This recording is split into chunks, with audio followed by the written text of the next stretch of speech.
গন্ডগোলের জেরে হুগলির বলাগড়ের এক বাসিন্দাকে গুলি করে খুন। ছাগল চুরির পয়সার ভাগ বটোয়ারা নিয়ে গন্ডগোল আর যার জেরে হুগলি জেলার বলাগড়ের বোসপুকুর এলাকার বাসিন্দা মহসিন খানকে গুলি করে ধারালো অস্ত্র দিয়ে কুপিয়ে খুনের ঘটনায় 4 জনকে যাবজ্জীবন সাজা শোনালো কালনা ফাস্ট ট্র্যাক আদালতের বিচারক অনির্বাণ রায়। এদিন শনিবার দুপুরে এই সাজা শোনান তিনি। উল্লেখ্য, এদিন শনিবার কোচি শেখ নামে এক অভিযুক্তকে সশরীরে হাজির করানো হয়েছিল আদালতে। বাকি 3 জন অভিযুক্তকে ভিডিও কনফারেন্সের মাধ্যমে সাজা শোনান তিনি। জানা গিয়েছে সাজাপ্রাপ্ত অভিযুক্তরা হলেন জামেল কুরেশি, জুলফিকার মণ্ডল, ধানুয়া শেখ, কোচি শেখ। আদালত সূত্রে জানা গিয়েছে 2017 সালে এপ্রিল মাসে কালনা থানা অন্তর্গত কল্যাণপুরের একটি মাঠ থেকে মহসিন খান নামে এক ব্যক্তির শরীরে একাধিক আঘাত সহ গুলিবিদ্ধ অবস্থায় তার দেহ উদ্ধার হয়। পুলিশ তদন্ত করে পরবর্তী সময় জানতে পারে ধৃত 4 জন এবং মৃত ওই ব্যক্তি ছাগল চুরির সাথে যুক্ত। একটি ছাগল বিক্রির পয়সার ভাগ বটোয়ারা নিয়ে তাদের মধ্যে ঝামেলা অশান্তি হয়। এরপরে মোটর বাইক করে নিয়ে গিয়ে মহসিনকে গুলি করে খুন করা হয় বলে অভিযোগ। এরপর কালনা থানায় অভিযোগের ভিত্তিতে মোট 21 জন সাক্ষ্য প্রদান করেন। এরপরে আজ তাদের সাজা ঘোষণা হয় কালনা আদালতে।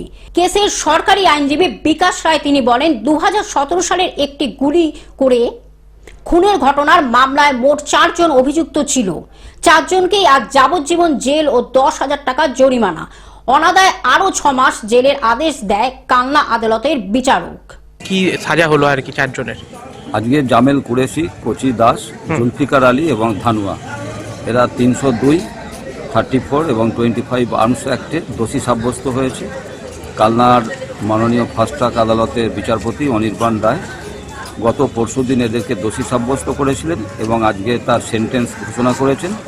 তাতে করে প্রত্যেকের 4 জনেরই যাবজ্জীবন কারাদণ্ড এবং তার সাথে 10,000 টাকা করে জরিমানা, অনাদায়ে আরও 6 মাস। এদের বিরুদ্ধে অভিযোগটা কি ছিল? এদের বিরুদ্ধে অভিযোগ ছিল যে যিনি মার্ডার হয়েছিলেন মহসিন শেখ এবং এই 4 জন একত্রে পুলিশের যে অনুসন্ধান করে যারা পেয়েছেন তাতে করে ছাগল সংক্রান্ত বিষয়, ছাগল চুরিকে কেন্দ্র করে একটা মানিটারি এদের মধ্যে ডিসপিউট দেখা দেয় এবং সেই ডিসপিউট থেকে মহসিন মার্ডার হয়। পূর্ব বর্ধমান থেকে সুজয় ভট্টাচার্যের রিপোর্ট, গ্লোব নিউজ। এখন থেকে গ্লোব টিভি দেখুন আপনার স্মার্টফোনেও। গুগল প্লে স্টোর অথবা অ্যাপল স্টোর থেকে ডাউনলোড করুন গ্লোব টিভি লাইভ অ্যাপ। এছাড়া জিও টিভি অ্যাপ থেকে দেখুন গ্লোব টিভি লাইভ।